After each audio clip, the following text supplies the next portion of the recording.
Hello students, welcome to our channel. Today we are going to study life processes NCERT index question. So let's discuss it.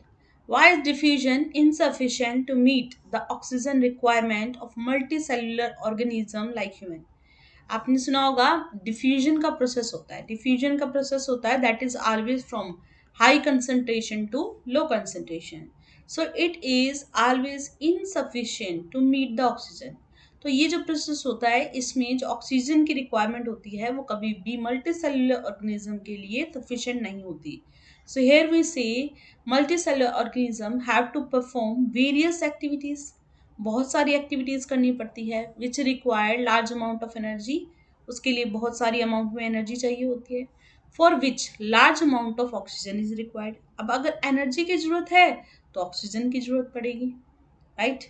Oxygen that is required to break down the food. The simple process of diffusion prove insufficient for the production of energy. तो इसीलिए क्योंकि human body के अंदर बहुत सारी activities होती हैं और इसके लिए बहुत सारी एनर्जी की जरूरत पड़ती है. उस एनर्जी की रिक्वायरमेंट को हम तब पूरा कर सकते हैं जब हमारे बॉडी के अंदर फूड क्या क्या होगा, break down, right? So for that it is answer. Now what criteria do we use to decide whether something is alive? कैसे हम किसी चीज को मानते हैं कि कोई भी चीज अलाइव होती है या नहीं होती? Following are the standard that decide whether something is alive or not. So here we say the major criteria which is used to decide whether something is alive is the movement. सबसे पहला हम ये कहते हैं कि किसी भी चीज में अगर मूवमेंट है, movement may be incurred through the locomotion, action of body, breathing, growth, maintenance, repair of cellular structure and molecular movement in the metabolic reactions. आप देखते हैं कि अगर हमारी बॉडी के अंदर कोई भी मूवमेंट है, वो मूवमेंट इधर से उधर जाना हो सकता है. कोई भी बॉडी पार्ट है वो एक्शन में होता है, जैसे जो काउ होती है वो क्या करती है, चुई करती रहती है, राइट? ब्रीदिंग का जो हमारी बॉडी में प्रोसेस होता है, ग्रोथ, जैसे प्लांट के अंदर मूवमेंट नहीं होती तो यहाँ पर हम कह सकते हैं ग्रोथ होती है, राइट? छोटे से वो बड़ा हो जाता है. सेलुलर स्ट्रक्चर का मेंटेनेंस, उनकी रिपेयर, ये सारे का सारा क्या होता है, एक्टिविटीज होती हैं जो क्या शो करती हैं, वो स्टैंडर्ड्स होते हैं जो डिसाइड करते हैं कि जो चीज़ है वो क्या है, लिविंग है या non living. Requirement of food for performing life activities, खाने की जरूरत पड़ती है. Respiration and utilisation of inhaled oxygen for oxidation of food. Respiration का प्रोसेस होता है. यूटिलाइजेशन ऑफ इनहेल्ड ऑक्सीजन, जो भी हम ऑक्सीजन अंदर लेते हैं तो फूड को ऑक्सीडेशन के लिए उसका काम करना पड़ता है. Display of growth and development. Expulsion of metabolic waste, जो भी हमारा खाना होता है जब वो डाइजेस्ट होता है तो उसका बाहर निकलना बहुत ज़रूरी होता है, तो that excretion is also very very important. Now question is what are outside raw material used for by an organism. कौन कौन से आउटसाइड रॉ मटेरियल हैं जो कोई ऑर्गेनिज्म यूज करता है? तो important raw materials use for by an organism are, the first of all we say carbon dioxide, water, mineral, nutrients are needed by the autotrophic plant. What do you mean by autotrophic? The plants, you can say that here which make their food own. जो अपना खाना अपने आप बनाते हैं उनको हम क्या बोल देते हैं, autotrophic. Organic nutrients are needed by the heterotrophic organisms also. ये जो ऑर्गेनिक न्यूट्रिएंट होता है वो हेटरोट्रॉपिक ऑर्गेनिजम्स की भी क्या होती है, जरूरत होती है. Oxygen to be used for the respiration and release of a chemical energy in the form of ATP. जो भी ऑक्सीजन हम यूज़ करते हैं रेस्पिरेशन में उसको कन्वर्ट किया जाता है किस में, एनर्जी की फॉर्म में, और वो एनर्जी क्या होती है, form of ATP, right? Here what process would you consider essential for maintaining life. किसी भी चीज़ के लिए, किसी भी लाइफ को मेंटेन करने के लिए सबसे ज़्यादा ज़रूरी क्या होता है? The maintenance function of living organism must go on even when they are not doing any particular.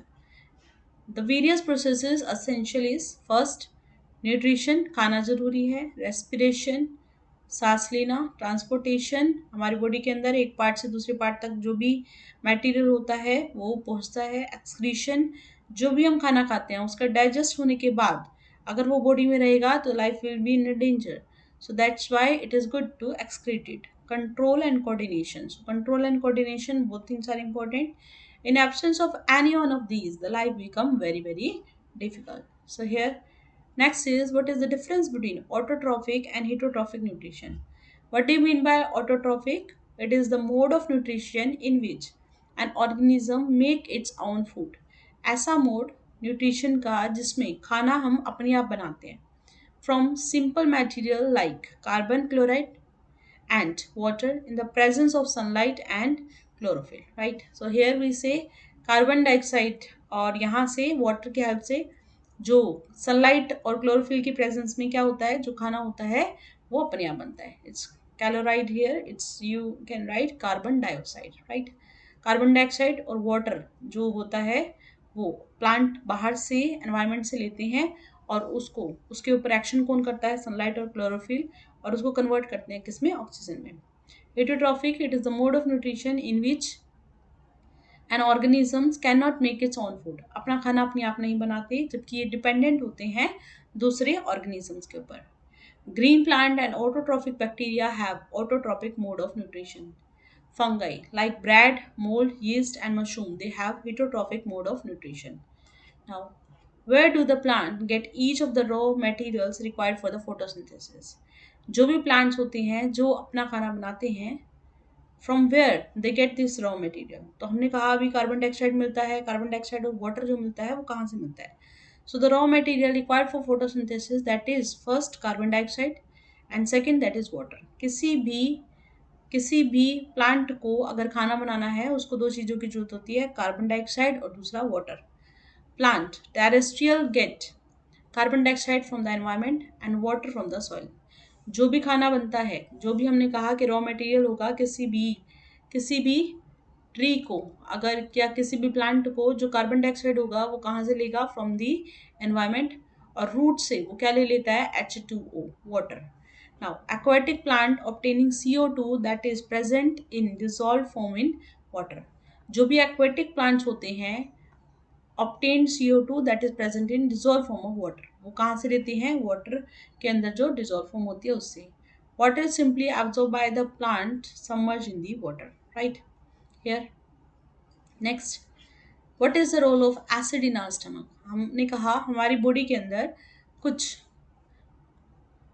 Stomach के अंदर if you will say that we have HCl, ठीक है. तो what is the role of this HCl? तो that is acid. Is it harmful और is it useful? So the acid, hydrochloric acid secreted inside the stomach make the medium acidic. हमारी body के अंदर जो भी HCl निकलता है वो हमारी खाने को क्या करता है, मीडियम को क्या कर देता है, एसिडिक बना देता है. Which is necessary for the activation of the enzyme. और ये बहुत ज़रूरी होता है कि क्या हो, एंजाइम पैप्सिन इसको काम करे. It convert inactive propepsin into the active pepsin. तो HCl that is useful for the digestion of food, right? Now here, what another function of a hydrochloric acid is that it kills any bacteria which may enter the stomach along the food. खाने के साथ कभी कभी हम देखते हैं कि bacterias हमारी बॉडी के अंदर एंटर करते हैं. So to kill it we need this HCl in our stomach, right? Now question is, what is the function of digestive enzymes? We were talking about the enzymes. So what are the enzymes? We say that in our body helps in breaking down the food into the smaller and simpler.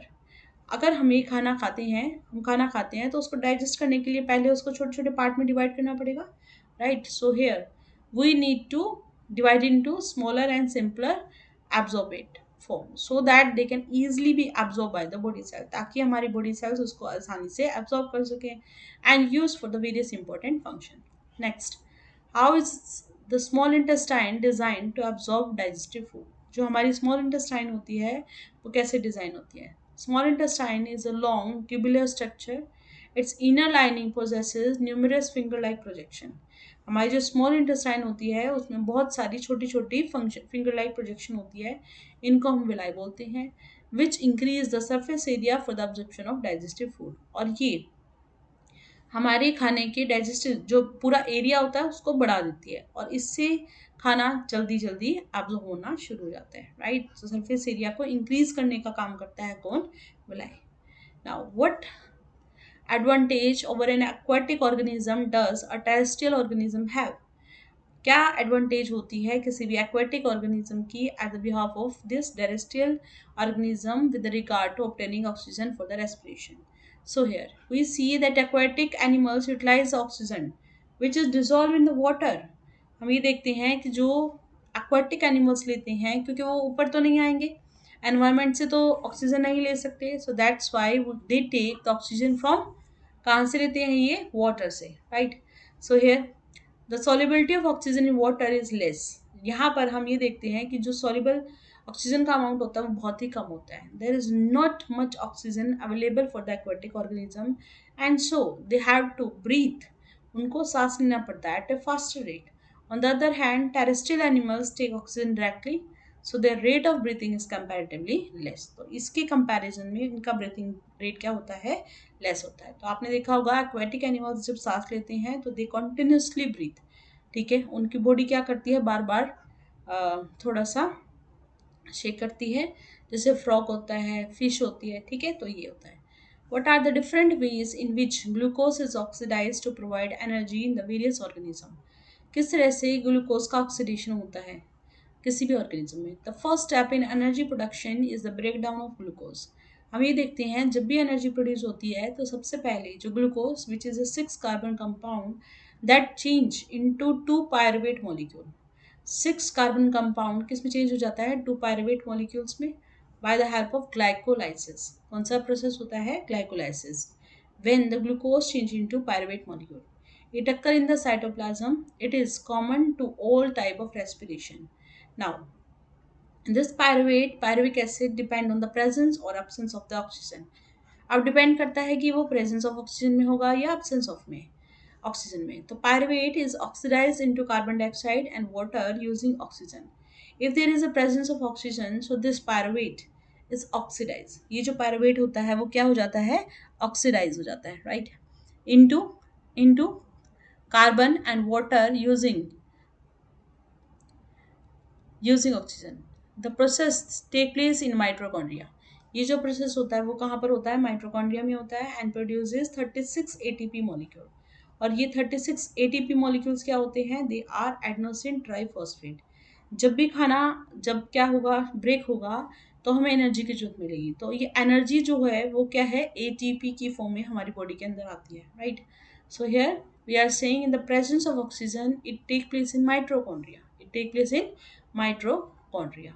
Now second, in the absence of oxygen, so here in some bacteria and fungi pyruvate is converted into ethyl alcohol.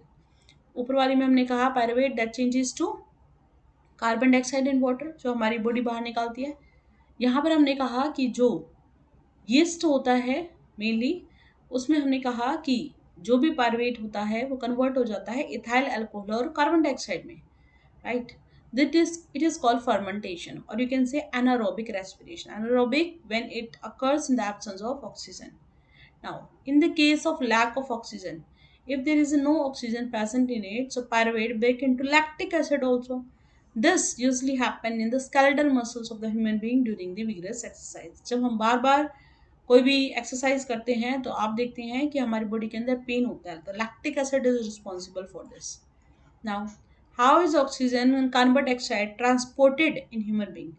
Oxygen और carbon dioxide हमारी human body में कैसे transfer होती है? तो इन human being a pigment जिसका नाम क्या है, haemoglobin, it is present in red blood corpuscles which have a high affinity for the oxygen, take up the oxygen from the air in the lung. देखो क्या कह रहा है कि ह्यूमन बीइंग के अंदर एक पिगमेंट होता है, हमारी जो रेड ब्लड होते हैं उसके अंदर एक पिगमेंट होता है, आरबीसी बोलते हैं उसको, और वो क्या होता है, हीमोग्लोबिन. क्या होता है, haemoglobin, which have high affinity for oxygen, take up the oxygen from the air in the lung. Lung से ये ऑक्सीजन लेता है and carries it to the tissue, और कहाँ पहुँचाता है, टिश्यू पे, which are deficient in oxygen. Carbon dioxide which is more soluble in water than the oxygen is mostly transported in the dissolved form in our blood. और जितना भी oxygen वो tissues को देता है और वहाँ से कार्बन डाइऑक्साइड ब्लड में आता है और फिर दोबारा से हमारी बॉडी के अंदर लंग्स के अंदर वापस चला जाता है, which is deoxygenated blood. Here how are the lung design in human being to maximize the area for the exchange of gases. In lungs, the bronchioles terminate in the balloon-like structure. जो हमारे lungs होते हैं उसके अंदर bronchioles जो होते हैं वो एक बैलून लाइक स्ट्रक्चर में होते हैं एंड होते हैं जिसको हम बोलते हैं alveoli. Alveoli provide a surface, एक ऐसा surface where the exchange there is a exchange of gases take place. The wall of alveoli contain an extensive network of blood vessels. The alveolar area, if spread out, it cover about 80 meters square, which is more than our body surface. So what is the work here? क्या काम करेगा? Lungs कैसे design होते हैं to maximize the area for the exchange? It is here present alveoli, which is a, you can say, that balloon like structure, right? Okay. Now, what are the component of transport system in the human being? क्या क्या component होते हैं जिससे हमारी body के अंदर transport system बनता है? What are the function of these components? So first of all, we say that it consists of heart, blood and blood vessels. So heart, the muscular organ which pump and receive the blood. Heart क्या है? एक muscular organ होता है जो क्या करता है? Receive करता है और पंप करता है किसको? ब्लड को. Blood, it is a fluid connective tissue. It is consist of, किससे बनता है? प्लाज्मा से, आरबीसी से, डब्ल्यूबीसी से, ब्लड प्लेटलेट से. Plasma transport food. प्लाज्मा का क्या काम होता है? फूड को ट्रांसफर करना. CO2 as a nitrogenous waste in the dissolve form. RBC, red blood corpuscles, they transport, क्या करते हैं? Respiratory gases and hormones. WBC का काम क्या होता है? White blood cells, they protect the body from the infection and platelets, prevent the loss of blood at the time of injury. कोई भी कट लग जाने पर ये क्या करते हैं? तभी की तभी हमारी बॉडी के अंदर क्लोटिंग प्रोवाइड करते हैं जिससे ब्लड का फ्लो रुक जाए. Now next is vessels. They are subdivided into arteries. ये किस में डिवाइड होते हैं? आर्टरीज में. Take away the blood from the heart to different part of the body. Artery क्या करती है? ब्लड को हमारी हार्ट से कहाँ ले जाती है? दूसरे पार्ट तक. Veins transport blood toward heart from the various part of body. Capillaries, there is exchange of material between the blood and living cells through the tissue fluid. Now question is, why is it necessary to separate oxygenated and deoxygenated blood in the mammals and birds? So mammals and birds are warm blooded animals. They constantly use energy. उनको बार बार energy की use जरूरत होती है ताकि वो अपने temperature को maintain कर सके. They have higher energy need and so they require more energy. क्योंकि हम बहुत सारी एक्टिविटीज़ करते हैं तो हमें ज़्यादा एनर्जी की जरूरत पड़ती है, ताकि ऑक्सीजन की जरूरत पड़ती है ताकि हमें एनर्जी मिले. It is important that the oxygenated does not get mix with the deoxygenated. That's why we have a separate blood capillaries. Now, what are the component of transport system in a highly organized plant? In the plant, we will say the component of transport system of a highly organized plant consists of two system, that is first जो क्या बोलते हैं? Xylem. दूसरा जो होता है वो क्या होता है? Phloem. Xylem that consists of tracheids, vessels, xylem, parenchyma and xylem fibers. Phloem का काम क्या होता है? That consists of, it consists of hair, sieve tubes, companion tubes, phloem fiber and phloem parenchyma.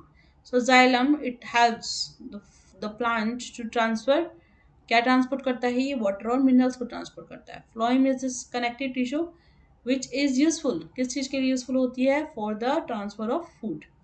Now question is, how are the water and mineral transported in the plant? In xylem tissue, vessels and tracheids of the roots, stems and leaves are interconnected. ये क्या होते हैं? Interconnect होते हैं to form a continuous system of water conducting channel reaching all the part of the plant. The water along with the dissolved minerals from the root hair passes into the xylem. Root hair से जो भी minerals होते हैं वो कहाँ जाते हैं? xylem vessels में. Through the cell of the cortex and endodermis and pericycle, and then ascent of sap take place from the xylem of the root of the xylem of stem and leave through vessels and tracheids. Here, evaporation of water molecules from the cell of the leaves create a suction pull. अब जितना भी evaporation होता है वो section पुल की help से root से कहाँ जाता है? प्लांट के ऊपर वाले पार्ट पर जाता है. How is a food transported in the food plant? Plant के अंदर फूड कैसे ट्रांसपोर्ट होता है? So it is with the help of phloem. Food from the area of its manufacture enter into the sieve tube. कहाँ पर enter करता है? Sieve tube में. And get transported as a diluted aqueous solution. किसकी form में जाता है? Aqueous solution की हालत में। The movement of nutrients can be in upward और डाउनवर्ड डायरेक्शन, जो भी मूवमेंट होता है या तो ऊपर की तरफ जाएगा या नीचे की तरफ। So comparison cell of the phloem help in the process. Here the transport of nutrient occur through physical force, किसकी फिजिकल फोर्स की वजह से एंट्री करता है और इसकी वजह से क्या होता है? एग्जिट होता है। It is exit of nutrient from the phloem occur only through an active process utilizing energy from the ATP. Entry of nutrient in the phloem increase, क्या increase करता है? osmotic pressure, जिससे water क्या करता है? Move करता है into it due to the endoosmosis. The pressure move the material into the phloem, कहाँ पर मूव करेगा phloem में? To the tissue where the less pressure. In this way, according to the plant requirement, the nutrient get translocated. और इस तरह से पूरा का पूरी प्लांट के अंदर क्या करता है? खाना मूव करता है। Now describe the structure and function of nephron. So what is the structure of nephron? We studied in the previous lecture that nephron is a cluster of very thin walled blood capillaries.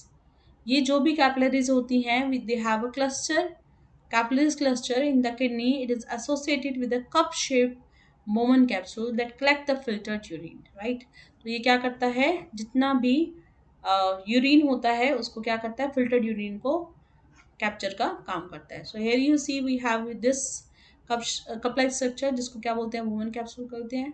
ये जो capillaries होती हैं उसको क्या बोलते हैं? Glomerulus बोलते हैं। जिसमें से ब्लड ट्रांसफर होता है उसको बोलते हैं रेनल आर्टरी। जितना भी ब्लड फिल्टर जो होता है वो कहाँ जाता है? Through the you this tube, U shape tube, और इस ट्यूब के थ्रू ये जितना भी होता है वो कहाँ जाता है? कलेक्टिंग डक्ट में जाता है, right? So here the remaining blood, which is now without waste, that moves to the through the renal vein to the lungs. Right here, here now structure of nephron. So nephron filtered the blood in order to remove nitrogenous metabolic waste. Nephron क्या करता है? Blood को filter करता है। जितना भी nitrogenous metabolic waste होता है वो बॉडी से बाहर निकलता है। They also absorb some useful substances such as glucose, amino acid, minerals, and major amount of water from the filtrate. Question is, what are the method used by the plant to get rid of excretory product? क्या methods use करनी चाहिए? Plant use the following ways to get rid of excretory product. So plant get rid of a gaseous waste product through stomata on leaf and lenticels in the stem. Plant get rid of waste by कैसे? By secreting them in the form of gums and resins. Plants excrete some waste substance into the soil around them. Plants get rid of stored solid and liquid waste by shedding of the leaves, peeling of bark, and felling of these foods. So a plant get rid of excess water by transpiration. Transpiration is the process here in the plant. How is the amount of urine produced regulated? जितना भी urine produce होता है वो कैसे regulate होता है?